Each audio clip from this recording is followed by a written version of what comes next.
दारुडे बेवडे आणि गुन्हेगारी फक्त शिर्डीतच येतात आणि शिर्डीत गुन्हेगारी वाढत चालली. यामध्ये प्रसादालयाचाच हात आहे आणि पोलिसांचा याच्यात काही संबंधच नाही आहे, कारण गृह खात्याचं काम थोडी आहे गुन्हेगारी थांबवणं. मित्रांनो, मी आता आलेलो आहे शिर्डी येथील प्रसादालयाची इथे. तर या ठिकाणी मोफत प्रसाद मिळतो, त्यामुळे शिर्डीमध्ये गुन्हेगारी वाढती आहे, हॉटेल चालत नाही आहेत आणि त्याचबरोबर जे चोर आहेत ते इथं जेवण करून जातात. तर त्यामुळे या ठिकाणी प्रसादालय बंद व्हावे असे काहींचे मत आहे. तर त्यांच्यासाठी हा व्हिडिओ स्पेशल बनवतोय मी. या ठिकाणी 40 ते 45 हजार चोर हे जेवण करून जात आहेत. तर इथं पोलीस प्रशासन गेटवरती लावलं पाहिजे. जर चोर दिसला तर त्याला लगेच गाडीत टाका, जेलमध्ये न्या आणि त्याला उपाशी मारा. आणि दारुडे येऊन प्रसाद घेतात, तर या विरुद्ध मी आहे. दारुड्यांनी प्रसाद नाही घेतला पाहिजे, परंतु शिर्डी ही दारूमुक्त अजिबात करू नका.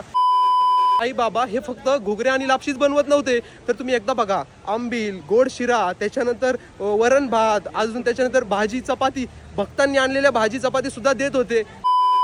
कारण शिर्डीमध्ये हॉटेल चालले तर शिर्डीचा विकास होईल. शिर्डीच्या विकासासाठी येथे MIDC नको आणि त्या IT कंपन्या नको, इनोव्हेशन आणि स्टार्टअपचे हब नको. हे जे दारुडे आहेत प्रसादालयामध्ये प्रसाद घेतात आणि ह्याच रोडनी फिरतात, त्याच्यामुळे तुम्ही रोडचं काम सुद्धा करू नका. कारण अहिल्यानगर मनमाड हायवे जर झाला तर शिर्डीचा विकासच होणार नाही. ओम साईराम.